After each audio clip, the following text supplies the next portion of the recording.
What's up, Ross? Welcome to Hustlers at Home. How are you? Hey, I'm good, Robin. I'm so happy to be here. Thanks for having me. Okay, so for the community who might not know you yet, give us the 15-second rapid fire Ross intro. Hi, everybody. I'm Ross Rayburn. I'm from Texas. And obviously, I teach yoga and meditation for Peloton. I've been here for just over a year. And I've been doing yoga for a long time. I've been doing yoga for 20 years. I started teaching actually even in 1999. So I know I'm so old. You can do the That's not math old. later. No, that's called seasoned with swagger. Right? Exactly. It's the salt and pepper swagger. I love it. I love it. Yeah, yeah, and I mean, I've been focusing in terms of professionally, like right before Peloton, I was focusing on therapeutics, teaching yoga therapeutics all around the world. So biomechanics kind of became my thing about 12 years ago, really helping people with injuries and helping a lot of yogis avoid injuries. And so it kind of dovetailed perfectly into working at Peloton because obviously so many of our members are active, and to be able to design yoga sequences that are really good for them, not only just to move and flow, but to also be biomechanically good for them was something super exciting for me. So What would you say to someone watching who is curious about meditation, and like, how do you unravel that for folks who are like, I don't meditate? I personally have a daily meditation practice. It's a Vedic, like a TM kind of practice. So right. there are lots of different entry points, but for folks whose entry point is one of your classes or one of your teammates' classes in the meditation space, what do you say to the newbie, the curious newbie? Right, totally. Well, the first thing I always like to say is when I first started meditating, I hated it, like hated it. And I did it because I knew I was supposed to, because I was a yoga teacher. And I'm not Yeah. kidding you. I was like, just sat there. I was just angry all the time. Wow, this is a Oh revelation. yeah. So you were like, I'm a yogi. Yogis must meditate. It's part of the job. And then did you resent it? Yeah, everything about it, it was uncomfortable. I felt like I was bad at it. Yeah. I just didn't like it. And I think, I honestly, I will be totally candid. There wasn't a pivot point or an actual like moment in time when things changed. But I do remember when my meditation teachers said to me, sort of in a roundabout way, like, you just got to relax. Like, you just got to enjoy yourself. And the way that I translate that now for people is, I think I was trying to do it right. And I think for me, I was raised in, like, my dad was in the service, and like he was a very strict guy. And so I think in my mind, I always have like this, like, are you doing, straight A student Yeah. mentality. And so I think what I try to tell people is there is absolutely no way that you can meditate wrong. Like, you're achieving it by doing it. I think the learners in us want to get we want like an A. And that Yeah. is so right. Like, when you're doing it and your mind is wandering and your mind is doing the things that it's supposed to do, you think Yeah. you start to have, it's even worse. Then you start to like layer on judgment onto like something that it's supposed to be the opposite of that. So it's such an interesting process.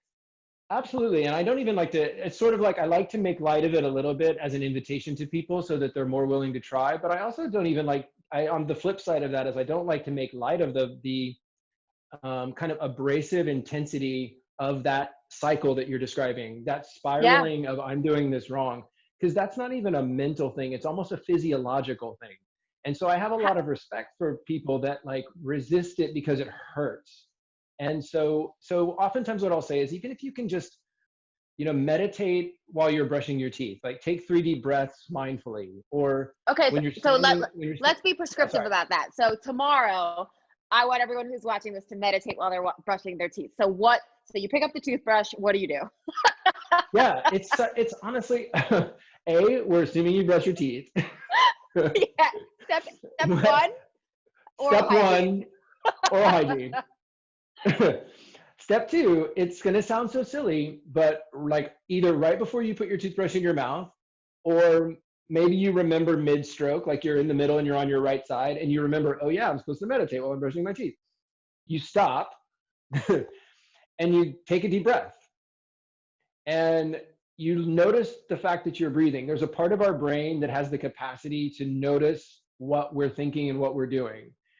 And normally we skip over that noticing facet of our consciousness. And that noticing of our own thoughts and of our own actions, that is like the primary doorway into the entire world of meditation.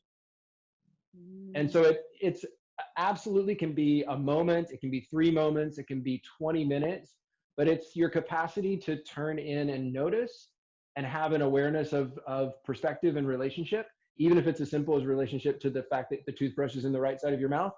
It's absolutely one of the best doorways into other types of meditation that will definitely give you deeper and more subtle experiences. Oh my gosh, I love that. So folks might not know, but you are known for your dad jokes. Can you tell us your best dad joke right now? And I'll give the bump. Can I tell you 2? Because I have one that you won't think is funny. Please. I have one that you won't think is funny, and I have one that's actually funny, or at least I think it's funny. Okay. The one that I love that is not very funny is, do you know why Adele crossed the road? Adele the singer? No. Why? Well, to say hello from the other side. I can't. Okay, I know.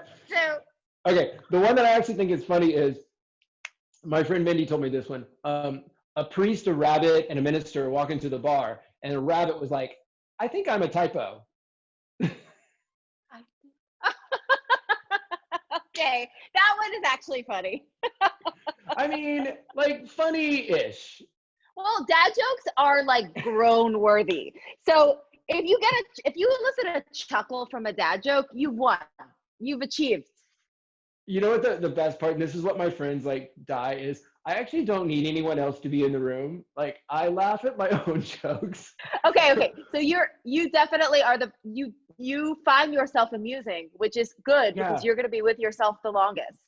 It's so true. No, it's so sad. It's like really sad. I have a friend who calls me. He says there should be a Saturday Night Live character named after me called the guy who's funny 10% of the time. Like 10% of the time you slay it. I slay it like out of the park.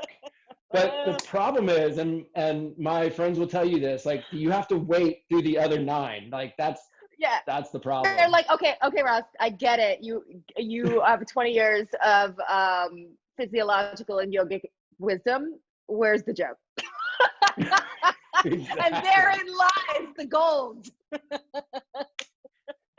Totally. So you are also a Broadway buff or connoisseur, whichever moniker you want to wear. Right. Tell us your favorite, if you can select a favorite, your favorite Broadway show. Okay, that anyone who knows like Broadway knows that is the meanest question someone can ask. Because there's so many problems with picking. Okay, maybe your favorite show from last year. Okay, I actually will answer your question or I'll answer both questions. Because my favorite, the first time I ever saw Rent. Oh, I've seen Rent 16 times. Yeah, I mean, like, because it's like my heart. Yeah, I mean, I was in my 20s, so I'll just reveal my age. I was born in 1971, so in 95, I think I saw it in 96 actually. I was in my mid-20s. The AIDS crisis was still raging, and I was, definitely. So I was kind of at the end of the AIDS crisis, but I had a lot of friends that died, and I was very fortunate being sort of like not being born a little bit earlier. But I'm still very sensitive to that particular moment, and so to bring together that the beauty of the music and the story and tell that particular story, I mean, I was just done in. I don't think I'd ever had that experience in a theater before, and I grew up seeing tons of theater, so I'd have to say Rent was probably top of my list. But last year, which one? Gosh, that's a really tough one. I'm gonna, like, this is gonna be a throw up in your mouth a little bit, but my husband Chris did a show called American in Paris, and they did it in Japan, and they did a version of it in Japan. And so the entire show was translated into Japanese. And watching the show that I knew so well, but seeing it done in a language that I didn't understand, so that it was actually purely just the emotion and the charisma and the relationships were without the words. It was like like such a magical theatrical experience. So I know that's a little self-serving. No, are you kidding me? Like, I don't believe in the humble brag. I was speaking about it the other day. I was like, I don't even believe in the humble brag. Like, I believe we should proudly proclaim our pride. How's that for alliteration?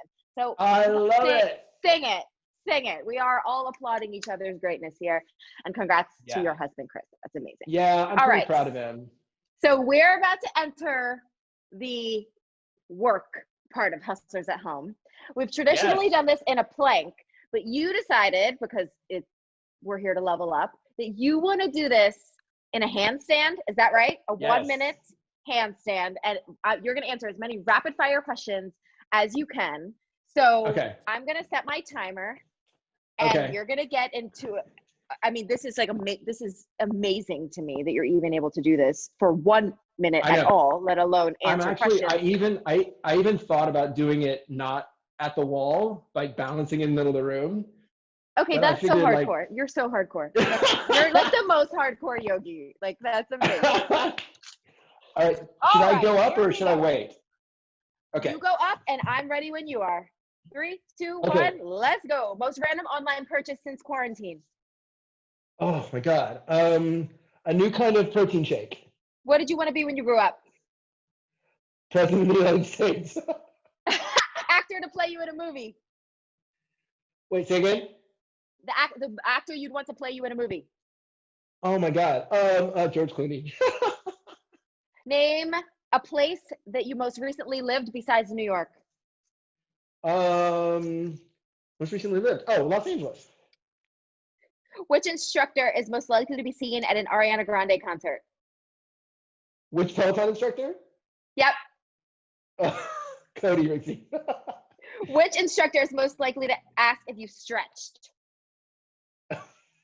Me. All right.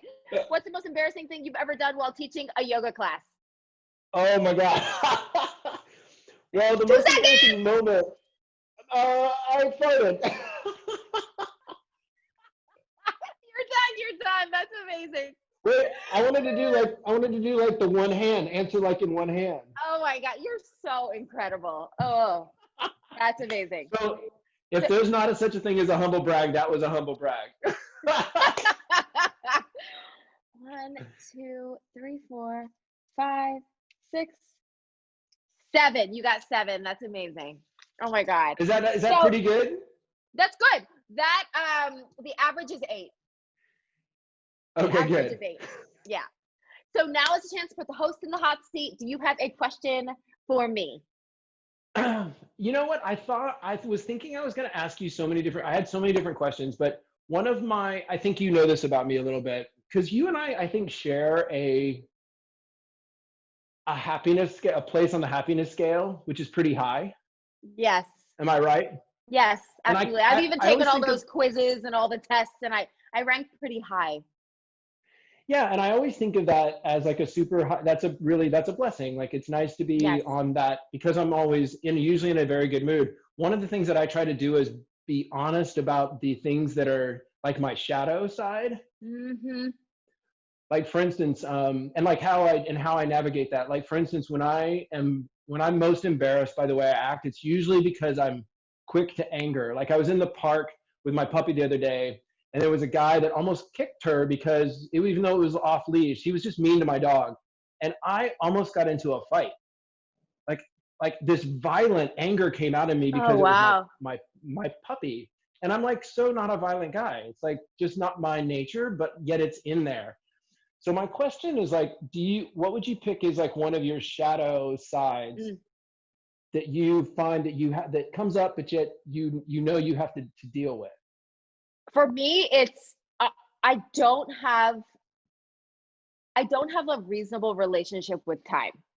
Like, my husband has illuminated for me that, like, I am so impatient that it's like, but I don't have, it's like, I'll literally ask him like, hey, can you get that out of the cupboard? And no, not even 10 seconds will have gone by where I'll be like, hey, did you get that out of the cupboard? He's like, I can't physically move. Yeah. So it's a demanding expectation of others in my world that I need to check myself and be like, that wasn't actually a reasonable, like only 10 seconds passed, but for me, it might as well have been 5 minutes. Like I am just always charged and ready to like go to the next thing. So I think folks who work with me, like yourself,